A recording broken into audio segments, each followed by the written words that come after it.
Got it. Hello, Okay. everybody. It's another Wednesday. It's Ask Dave Fennoy Anything. Welcome in. Geez, I don't know what I want to talk about today, except I'll start with it was a very busy day between students and last minute gigs and last minute auditions. There's an old saying that work expands to fill up the space of time you have to do it. Remember all those Yep. those Yeah. time saving devices that were supposed to let us live lives of leisure? Ah, No, no. If you're yeah. an editor of some kind, but now you can edit digitally and it's faster than it used to be, well, they're going to keep asking for revisions, More of it. revisions, revisions until it's time to go. And that just seems to be now that you can work at home, it just seems like more and more and more and more and more and more. We have more for you. But Like I hey, said, like I said to you earlier, better more work than less work, though. dig it, dig it. Now, did I hit? Are we? Fine. Oh, there we go. Starting live video on Facebook. I'm sorry, guys. Oh, and now it's. What do you mean trying to reconnect? Maybe there's some kind of a glitch. Oh boy, some kind of a glitch there. But oh, it Line up says your it says we're questions, live, okay? or it says we're live. So I'm going to assume we're Okay, live. so I'll go with the first question here, then you can move over there. Okay. Well, Uh, so far nobody. I don't see anybody here. There were a bunch of people waiting. I thought, and oh, there we go. Now we're beginning to see them. Okay. I What can you give what you got? I can give Thomas the answer to this. Can you talk about student scheduling on davefenoytraining.com? You can click a training button and set up a session. Yeah, you can set up a session. Now, what happens sometimes is you set up a session and it's in an inopportune time. But I get back to you and we will reschedule. I have a number of students that will, buy five or 10 sessions. And hardly ever do we get to stay on schedule, but we do get them all done. Um, so yeah, you can go in and book yourself, and we will get you going. Julie's question is something very near and dear to your heart. Do video game VO people receive residuals, or is that a point of contention?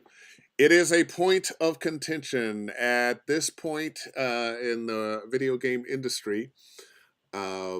We do not get residuals.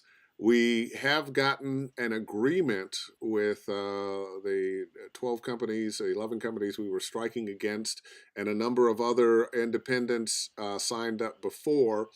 And what that has done is we have raises every year now, but so far, no residual payments. And they hate the word residual, by the way. What they are talking about, maybe if we can get it, are bonus payments based on sales of game, which is exactly what we'd want. If you've got a video game that made $1 billion in a day, and there have been several of those, or just a video game that over the course of a year Hmm. has made hundreds of millions of dollars, and you got one session fee, and you're one of the stars of the Yeah, throw us a of the bone. Come game, on, guys.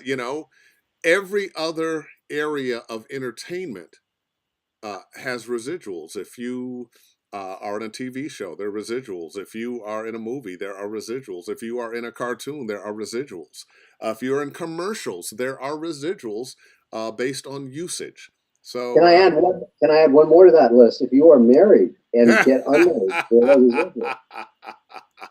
oh, that reminds me of some jokes from Chris Rock that we can't share here.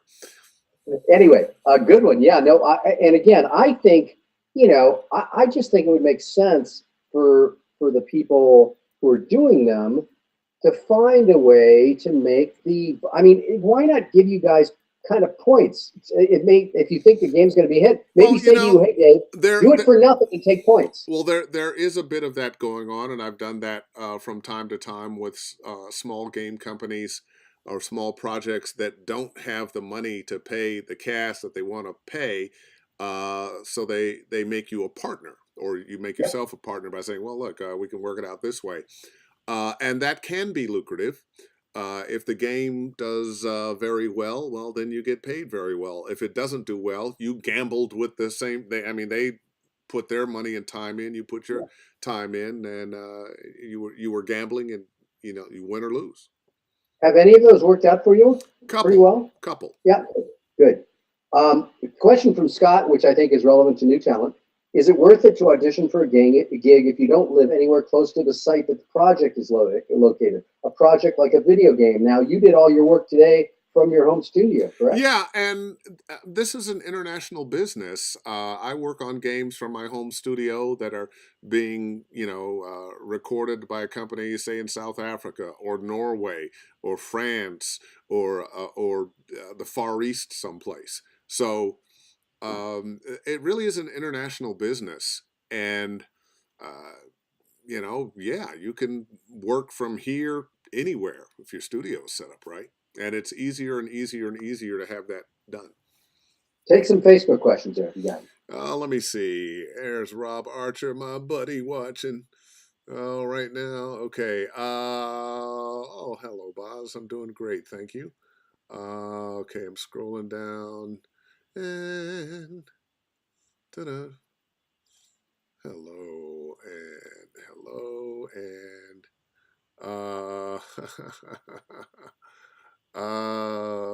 thank you, Rhonda. Nice that I'm feeling better. Thank you, Blah's doing well. And that's the thing about Facebook, everybody can see. Now I can see people are watching. Not and most of the questions so far have been, Okay. hello and hey, Okay. Back to wait, no, Facebook gang, Facebook gang. What are your questions about a voiceover career? About anything having to do with the voiceover business? That's why I'm here. Ask, ask. Um, Everybody's waiting for somebody else to ask. So it's kind of like a class in school where you got questions, but you don't really want to ask because I don't want people to think I'm not so smart or something. And finally, somebody asks, and well, there's one. Do you miss playing Lee Everett? I do actually. I do miss playing Lee Everett. Do video game companies use casting agents, or is it best to contact them directly? Well, some do, some don't. The bigger companies, of course, are using casting agencies, um, or they might be coming directly to your agent, or they might be using one of the voiceover casting agencies around the country. But the smaller companies may not know how to do that. So one of the things you can do is find those companies, and I wouldn't worry about separating the big ones from the little ones because you're going to spend as much time with the big ones as the little one, and the money will probably be more with the big ones. Um, get to know them, make contact, send them your demo if you have a demo. Get a dialogue going. People often think, well, I sent this email and I sent my demo and they didn't get back to me, or they got back to me and said, thanks, it's nice. Right now, we're not looking. And so I sent it one time and nothing happened. Salespeople will tell you it's the fifth, fifth contact where something good happens on average. Um, there are ways to make people your advocate. One, stay in contact with them, know something about them, uh, be brief in your messaging to them. Don't beg from anybody, but let people know that you're there and aware and willing to help them with their project. You are not asking for a job, you are offering your assistance and expertise. Here's one from the group here. Scott's asking, outside of an agent, meaning if you don't have an agent, how would you find out about video game projects that are out there? Well, once again, you'd have to start knocking on doors, and when I say knocking on doors, I mean via the internet, Yep. with companies, and see if you can find somebody inside that'd be willing to share that information with you. There's a lot of information in the trades as well. The video game industry has a number of publications, Game Insider, and a number of others that talk about what companies are making what games, who was a producer, director, whatever at this company that's moved over to that company. And so start looking at the periodicals often that they show up online as paper is becoming a thing of the past. um, where to find information is where they are giving the information. So I would look at the gaming news. Got it. Okay, Thomas is asking, how structured are the video game sessions, and have any of them gone totally silly? I'm not sure I know what you mean by totally I'm silly. not sure. Um, I'll say this: they're a lot of fun to do, and if you're in a good mood and you come and work well and you're delivering, yeah, it can be a lot of fun, and you can have a lot of fun banter in it, back and forth, uh, in between takes and whatnot. So it can be a lot of fun, but it is work. You're not coming in to tell jokes. You're coming in to do your thing. yeah, are you teaching a track at VO Atlanta? Michael's asking. I am. I'll be doing a couple of X sessions on voice acting for video games, and I've been working diligently on updating my voice acting for video games webinar and workshop PDF. I'm adding lots of new copy, lots of new pages. Every time I teach something, I learn some other ways of expanding how I teach what I teach. So um, that'll be the first time that my 2018 PDF will be out there, and lots of copy. Some copy we've been using, but a lot of new copy as well. So it's going to be great. It's going to be great. So here's a political question from Laney. What do you think of the thought that video games are causing young people to be desensitized to violence, especially with these school shootings? Well, people were shooting each other, killing each other long before video games came along. I think people want to use video games often as an excuse for bad behavior. It's much easier to, blame insanity, blame desensitization, people being desensitized to violence. Um, I just don't buy it. Plus, the majority of video games aren't violent video games anyway. Um, I think in our society, as we look around the world, I'm sure the number of crazy people are about the same in every other country as here. But there's a reason they don't have the same number of people being shot to death with guns. Usually, it's they don't have guns or they have sensible gun control laws. We don't. We are being played by the NRA. You see, you got me political. Damn you, Fred. And there's things we could do. We don't. It doesn't mean that the Second Amendment goes away, but the amount of gun death has gone up since there used to be a military weapons ban, and when that was let go, the number of people killed with those types of weapons and went up. Uh, the best case is Australia. I forget what year it was, 69, 90 something. I don't remember what year it was. But some guy came in and shot up a bunch of people with a semi-automatic or automatic weapon, and they banned them. And they did a buyback program, and they haven't had a mass shooting since. Um, yeah, I think the idea of, well, let's give guns to the teachers and train them and have a bunch of people wandering around and put more locks on the doors, and you have to, have a car to go in and out of school. You can make your schools like prisons. And a lot of them are. In the hood, unfortunately, a lot of schools are like prisons. So Okay, getting back to voiceover. Yeah. Yeah, voiceover. When corresponding with a video game company, what are some key points that should be known to give the best impression to them? Well, the thing that's going to impress them most is going to be your demo tape. So, first of all, don't get in touch with them until you are ready, till you have something that will wow them.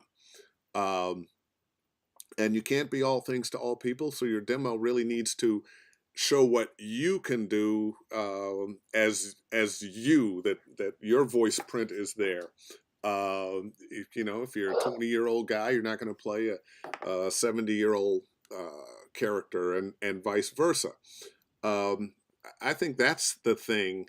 Knowledge of their company sometimes, when you know something about the people you're talking to, that's flattering. We are all susceptible to that. So when you're a fan, but you're not that crazed fan, you have some talent that can be demonstrated on your website through your demo, and you show your availability and willingness to help, and that can go a long way.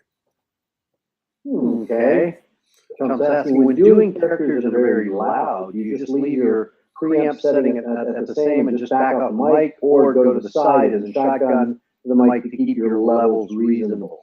No, I will turn down the input level. If I'm being very loud, I'll turn down the input level.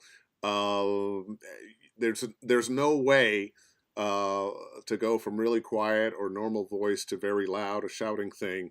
Leave the levels the same and get the sound recording that you want. If you back up so much that it's not that high, you're too far away, and that's what it sounds like. Now you probably do want to back up a little bit, but no, you gotta adjust that input level. So here's a softball pitch. Scott's asking, who would you recommend to produce a good demo for video games? Well, I would offer myself, and there's some other people that I would recommend. It's a lot of responsibility and time to produce somebody's demo. So I wouldn't produce just everybody that comes to me, but based on who you are, where you are in your journey, I would be willing, especially if you're somebody I've been working with privately. As a matter of fact, that just about is the criteria. I'm not sure about somebody just coming to me. I've had some good success with one person that way. Explain why, Dave. Why would you want to work with them? What is that? Well, again, because when I've worked with you, I know what you can do. Got it. You've had an opportunity to read copy for me and play different characters. I get a sense of what your signature voice is, and despite all the accents you can do or creature voices you can do, all of which is wonderful.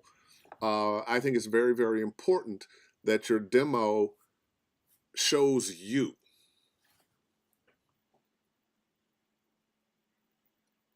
Okay, let's see here. Let me see if I've got any good questions coming up here. Check over there. Okay, that was a long one there. Do you find you need to self-direct for most of your work now, or do you find studios wish to plug in Skype and live?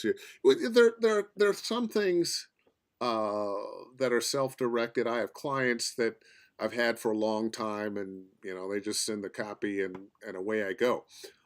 In terms of video games, the reason you want a director is not because you can't do the work, but you don't always know everything about the story, what the motivations are.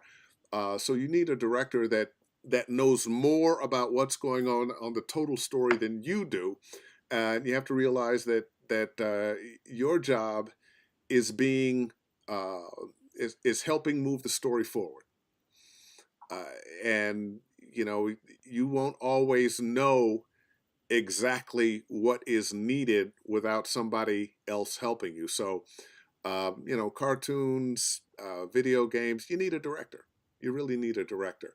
And you will almost always, if you're doing national commercials and that kind of thing, there's going to be a director. But I do have commercial clients that, hey, go for it.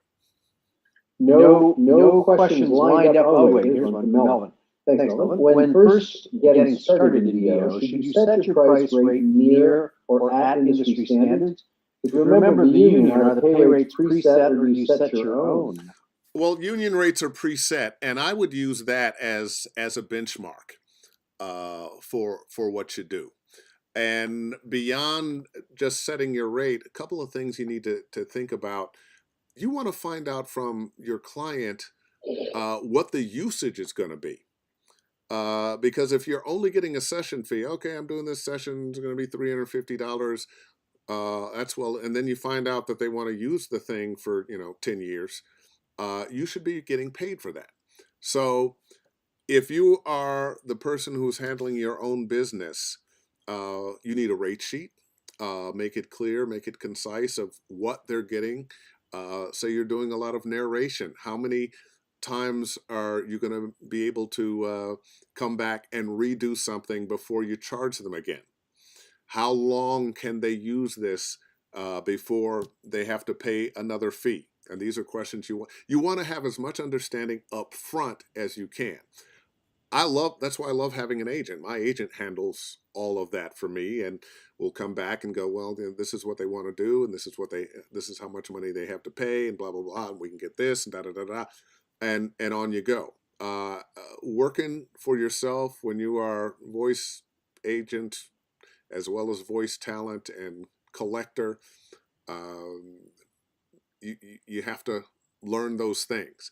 I've heard of a lot of folks that got very disappointed because they didn't take care of business in front.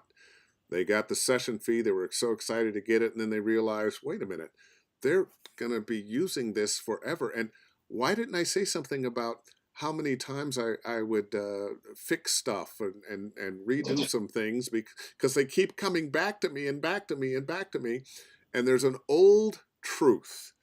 The clients who spend the least amount of money, you're going to spend the most amount of time on because they don't really know what they're doing. Clients are doing this over and over and over. Somehow they pay better. It's easier. They know what they're doing. They know how you fit into the program, and it's just easier. Always I go. think it's Go ahead. it's universal in every industry. Yeah. The people who are paying the least are the biggest pains in the neck working. Or maybe not on purpose. But Yeah. they Oh, just yeah. are. Yeah. It's just tough. I got a question. Let's say, will you review the difference between agents and managers, i.e., job description, percentage of your pay? In many ways, they are the same. Managers usually have fewer clients, so they can spend more time promoting you. Uh, they may specialize in a particular area where hopefully your agent, uh, has commercial, has narration, has promo, has animation, has video games for voiceover. Um, you know, my agent has hundreds of clients. My manager has, a dozen or so. Got it. Okay. Julie's asking, do you have different agents for different types of work, like cartoons, video games, No, commercials? no. I'm with a full service agency, CESD, one of the best agents in town. Thank you very much. And they have several departments with different people handling. There are different people that handle commercials, different people that handle video games and animation, different people that handle narration, and different people that handle TV promos. Sounds good. Roderick's asking, listening to previous video game work of a potential student help you to determine whether or not you'd want to produce a demo for them if you haven't worked with them previously.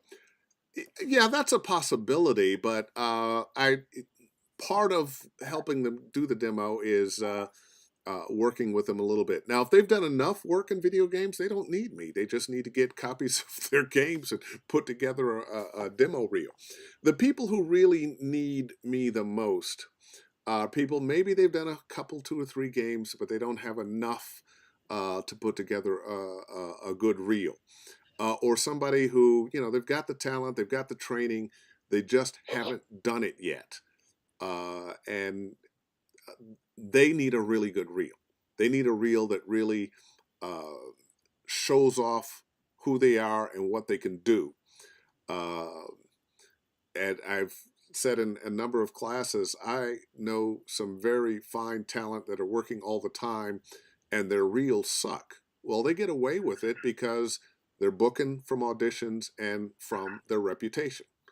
And people aren't really listening to their reel but if you're new, if you're just getting started, your reel has to be superlative. You're trying to attract an agent, you're trying to attract auditions and bookings. I'll put this in, I'll slightly change the question, and you will find it more interesting and amusing, of course, because I'm doing it. But so in the case of The Walking Dead, when you got paid for doing Lee Everett, and it became such a massive hit, I'm sure that particular company that produced that came back to you with lots of money to thank you for all of your great work. Oh, well, if only, if only, if only. Uh, no, but I say that, and the company is Telltale Games, and they paid me very well to play that part, and they have had me on a lot of other things. And yeah, there's a little part of my brain that goes, well, I should have got a piece of this, and Yeah. I could retire now. If that game had residuals, I could retire now very comfortably. And I think of a number of friends of mine who have been in this game, no pun intended, as long as I have, and been on a lot of games. I'm somewhere in the 300 area, a little more, a little less, actually a little more.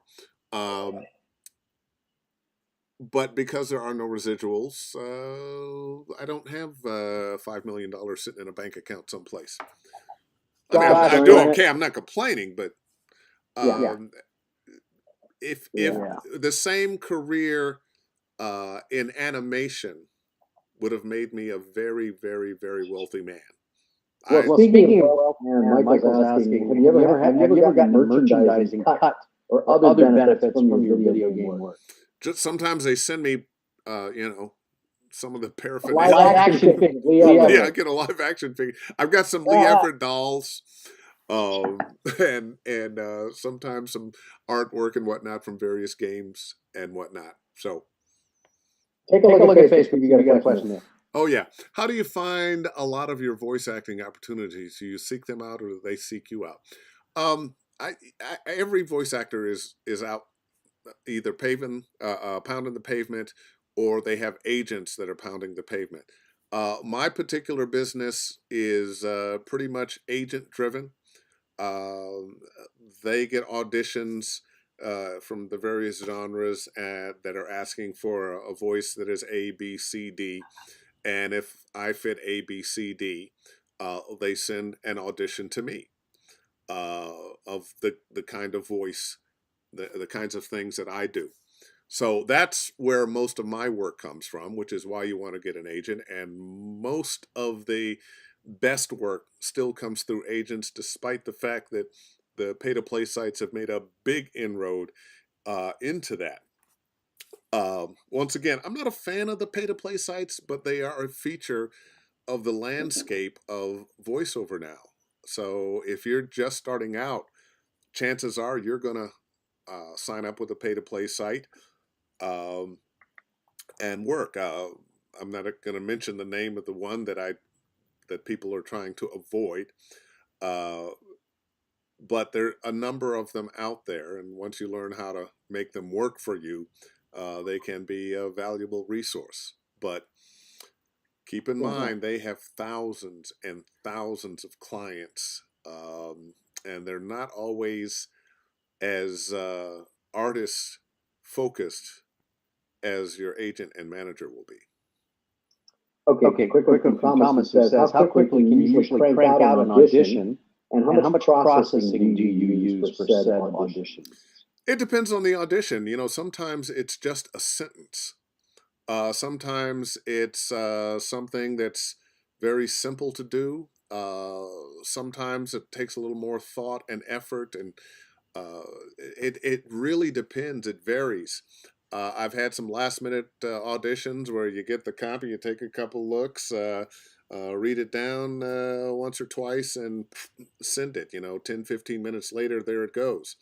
And some other auditions that I want to spend some time with. So, you get an audition, say, for a game or animation that the character that you're working on, or characters, because often you're auditioning for multiple characters in a video game, especially, that the characters are complicated, and you want to spend some time digging into who they are, and you have to do some research. They'll give you some cultural touchstones of different, say, movie or television performances that kind of have the feel of what they're looking for. Well, if maybe you don't know who those people are, you want to find them, hear their voice prints, see the particular performances they're talking about.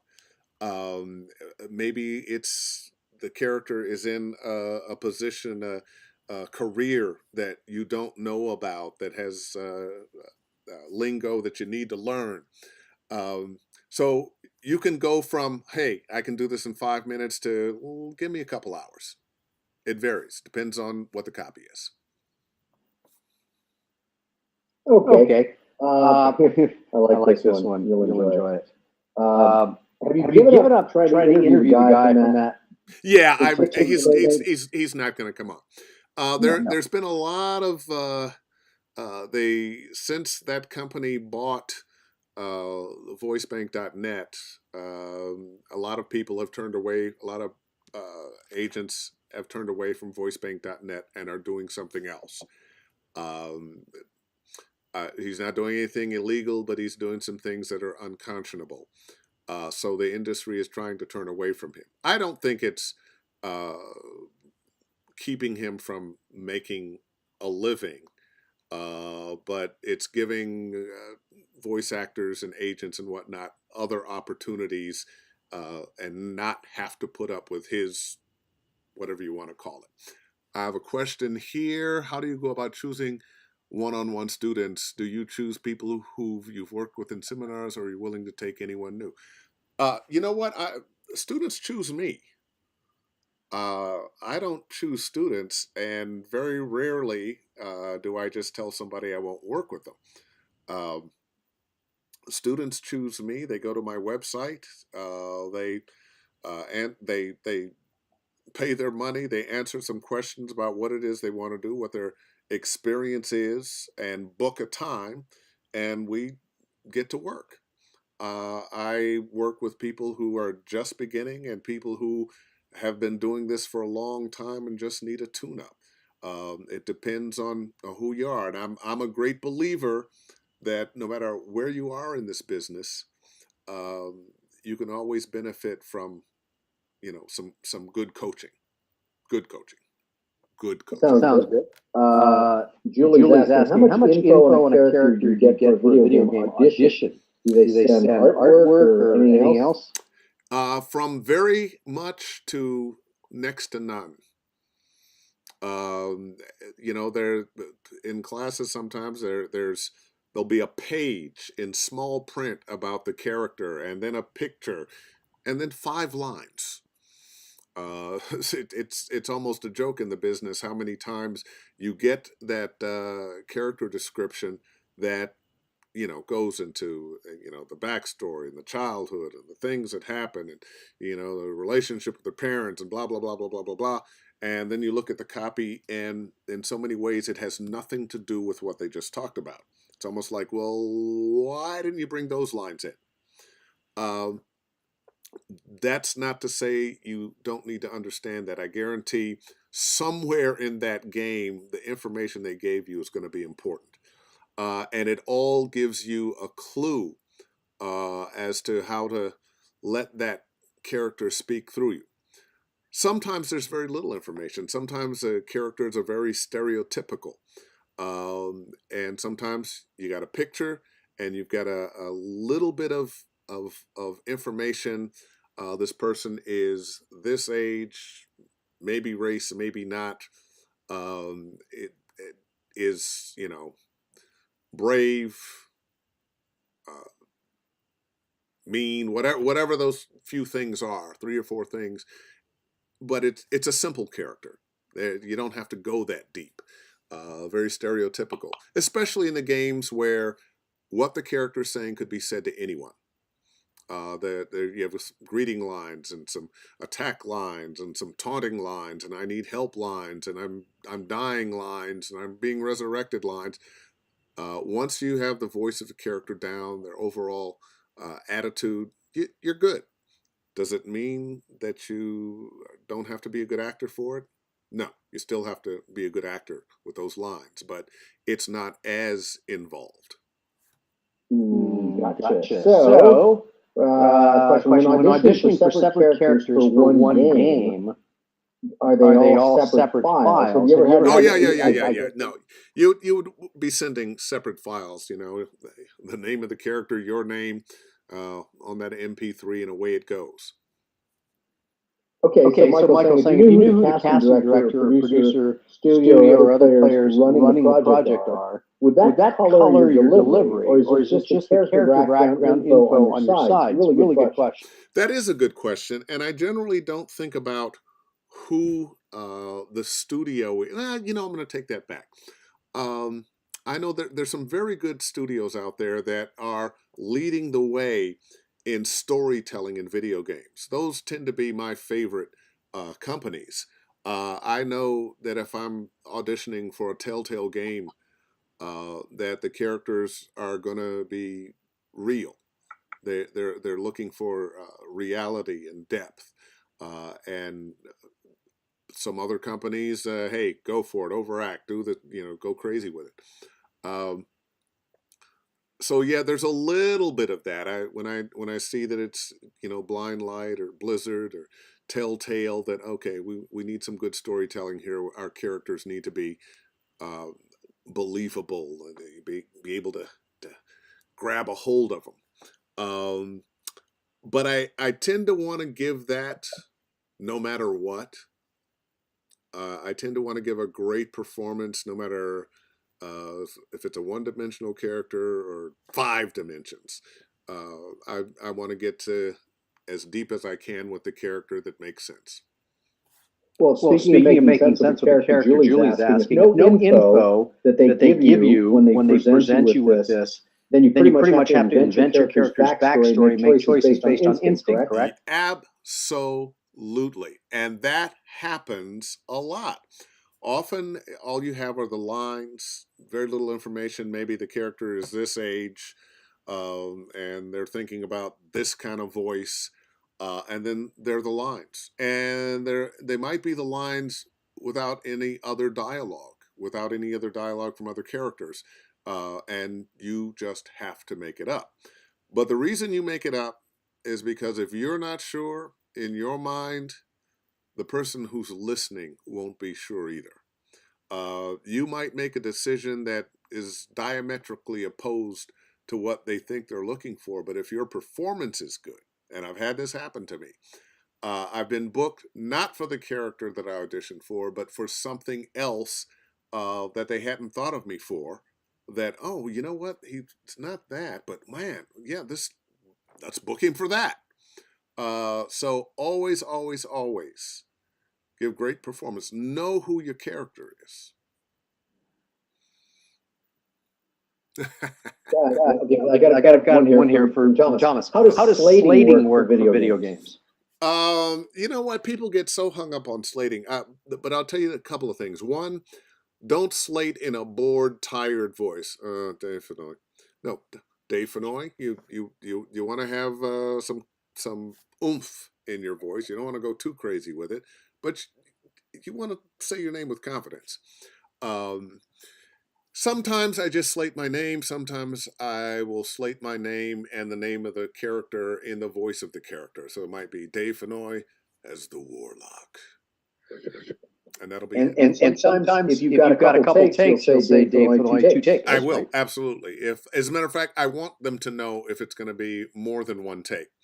People's attention spans are very short these days. And in that second or two between take 1 and take 2, if they don't know it's coming, they might not listen for it. And I would always suggest you put the take you think is the best first. But because you think it's the best take doesn't mean they will think it's the best take. Yep. Go to Facebook if you got anything there. Okay. Hey, how are you? Wow, Lanny Manelli, fantastic voice and director of games.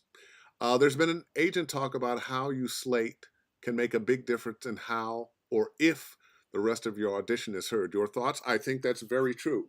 Not necessarily so much in video games, but in terms of auditioning in general.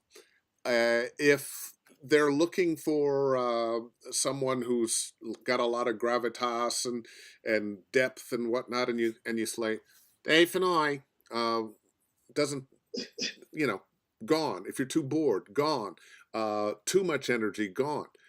You want to slate in a way that as a matter of fact has confidence, maybe somewhat in the character that you're going to be playing. Say if you're doing a commercial, if you've got a commercial and you're this guy, you don't want to come off. This is Dave Fennoy.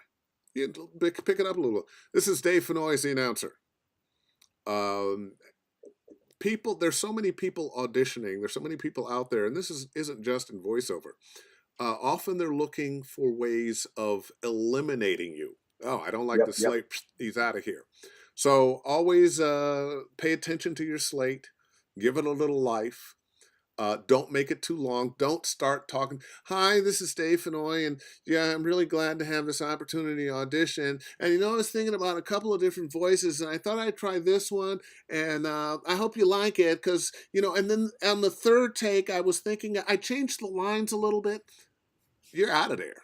You're out of there. Slate your name, maybe the character, how many takes. That's it. Yeah. No more. Here, check Facebook again. All right. Thank you, Lanny Manelli. She's one of the best out there. I have a pretty basic mic chain with a 416 that works well for me. When you feel the need to up the game a bit and add equipment like processors and such, is that it? When do you feel the need? Well, I don't feel the need. I've got some good stuff here. If you're feeling the need, this is on one hand, you want really good equipment. On the other hand, sometimes what you're trying to do is substitute good equipment for good performance. I'm not saying that's what you're trying to do.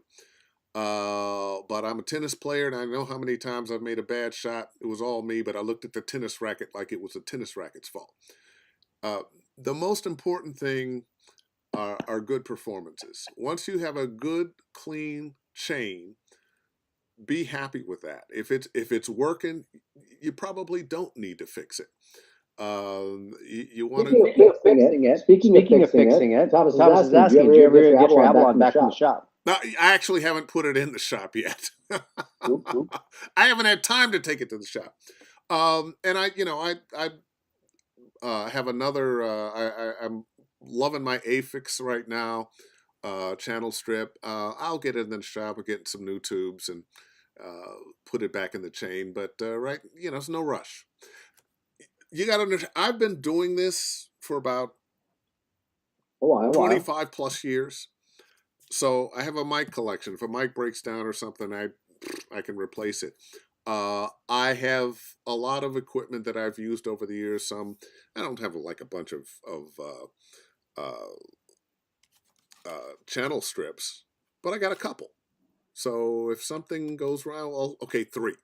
If something goes wrong, I have something else I can replace it with until I get around to getting the other thing fixed. I'm a great believer in backup systems because I travel a lot and I teach a lot. You always have to make sure that you have some backup systems in case something goes wrong. Keep going on Facebook. Okay. What type of acting training have you had, and what do you recommend for beginners? Even basic acting classes are really good.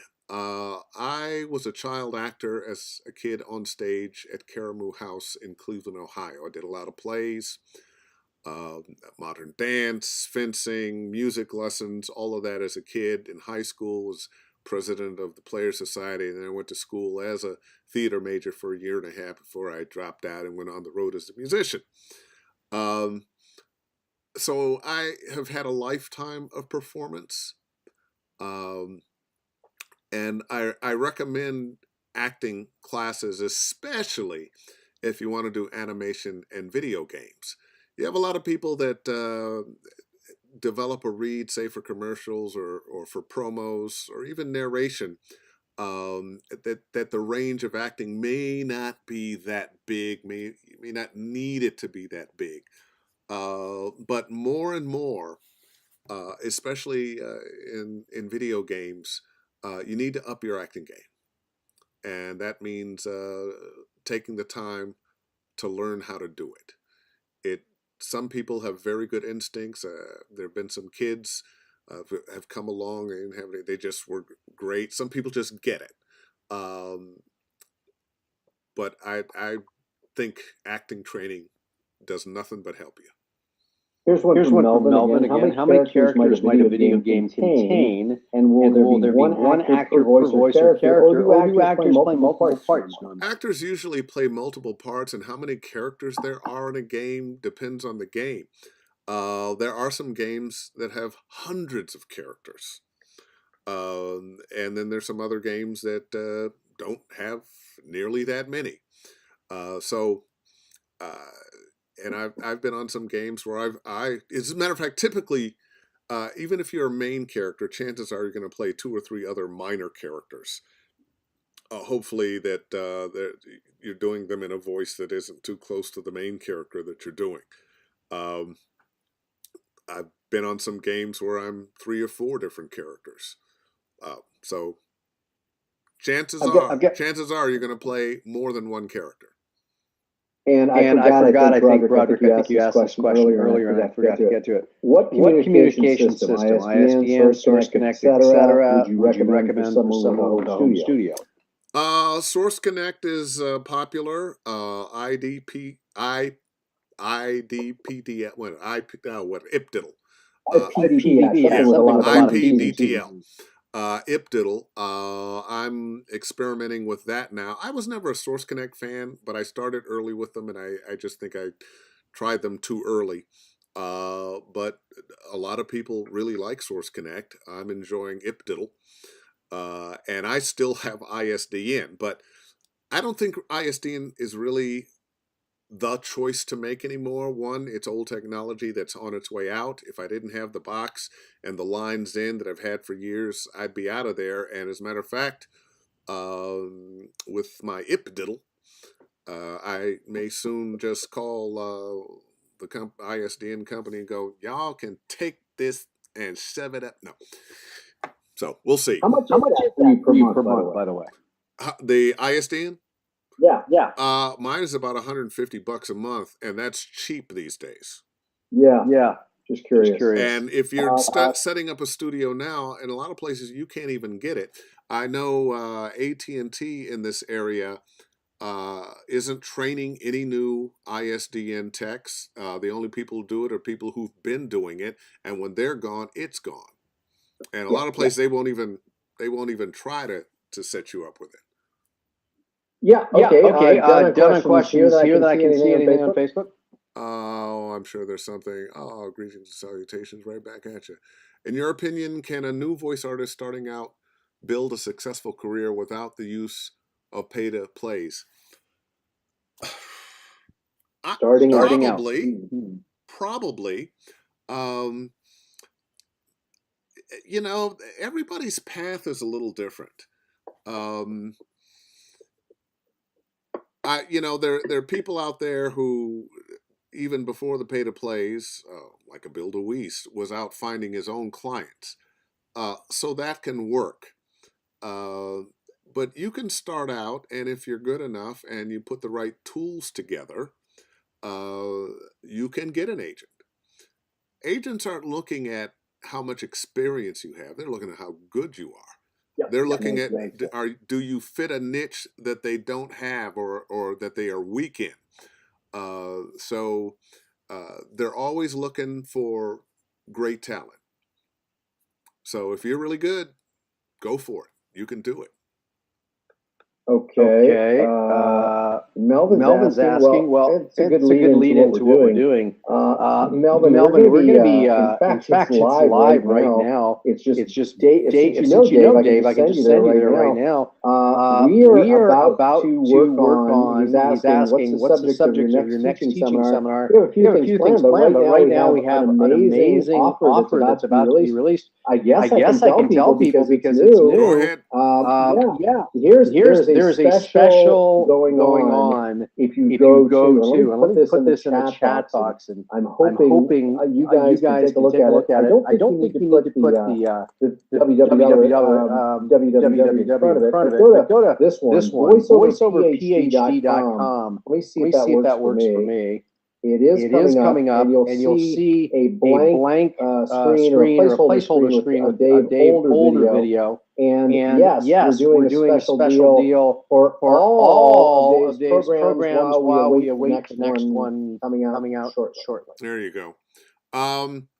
Hey, Mark, can I describe my mic chain? I've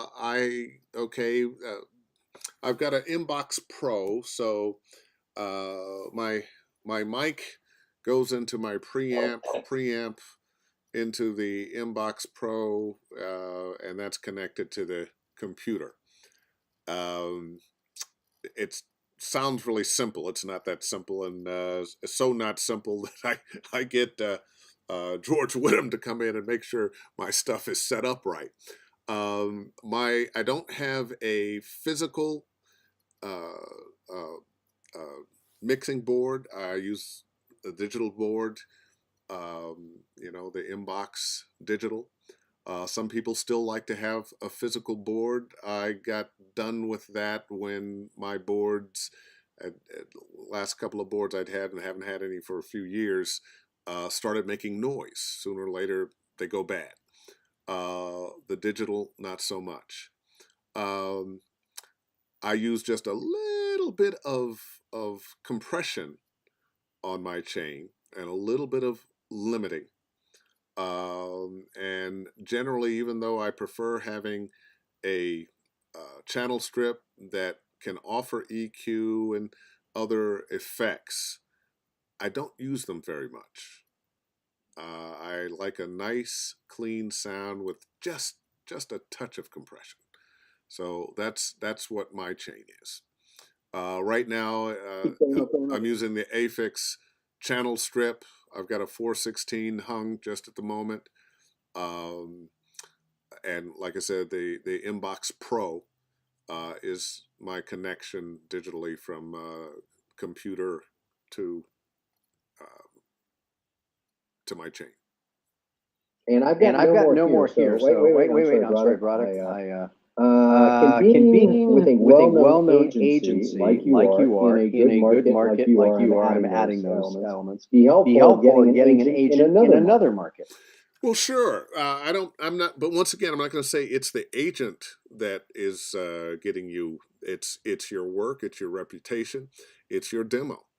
You might get that, right? Well, you might get hurt. Well, it's a certain amount of. You're getting a certain amount of cachet from, you're with that agents. They're very good. So, well, you must be good because they only sign good people. I can see that, but they're going to be listening for what you do, and will you fit in their program? Do they have somebody just like you that they're gonna piss off if they sign you? That kind of stuff happens. Hey, Eric Romanowski, what's going on, man? All questions done here. Take the last one or two at Facebook, and we'll call it a night. Zonia and Russell and Ron. Do you coach kids for video games age 8+? I've had a few kids over the years. I'm not sure I want to take that on just at the moment. I'll have to think about it. If you're interested, get in touch with me and let's talk. I've had a couple of kids. They were good, but let's talk.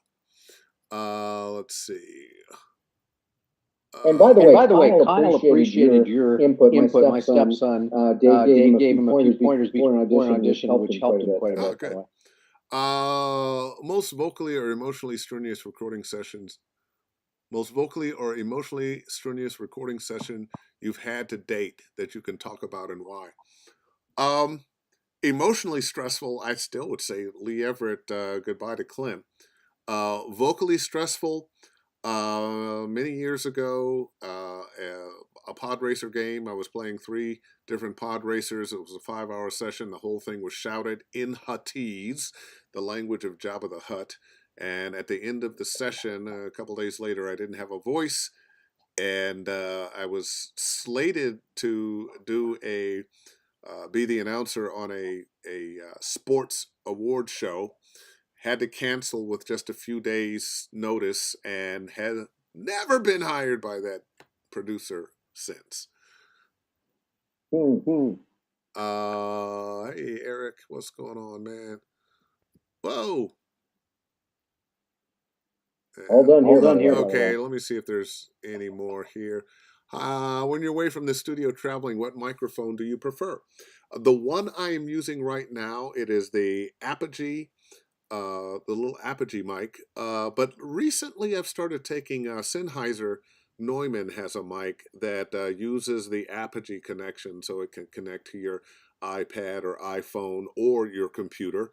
It has a little bigger diaphragm than the Apogee mic, and I'm having a lot of success with that. Of course, it costs twice as much as the Apogee mic, but it's still a decent price at about $400. Whereas the Apogee you can get somewhere between $200 and $250, and it's still a great buy. They've added another one that has a few more gizmos to it, but it's a great little mic.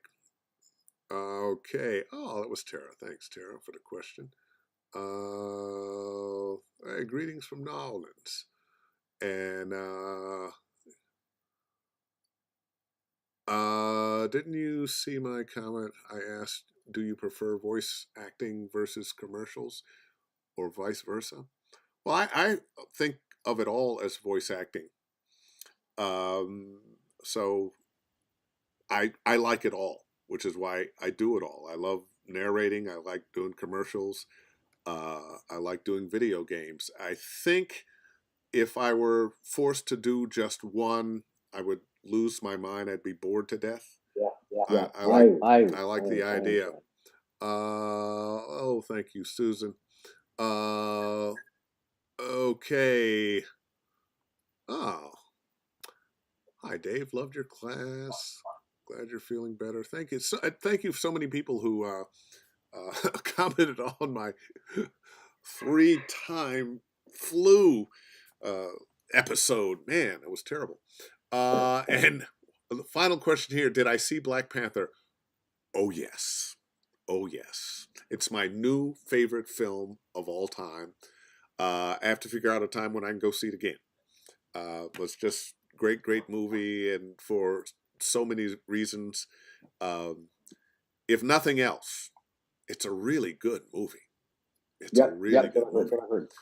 All right. Excellent. Good time to end. Good time. Yeah, we're right at 7:00. Thanks, everybody.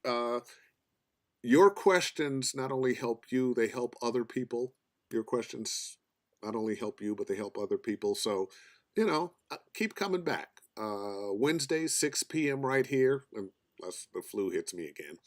No. We post this on YouTube after, so if you want to look at it later on or flip through it and find what was that question that was about at such and such a time, and it helps me in my teaching with you guys, because I get a sense of the kinds of things you really want to know. So there. So until next Wednesday. See you, Fred. Yes. Thank you. See you next time. Bye, everybody. Bye-bye.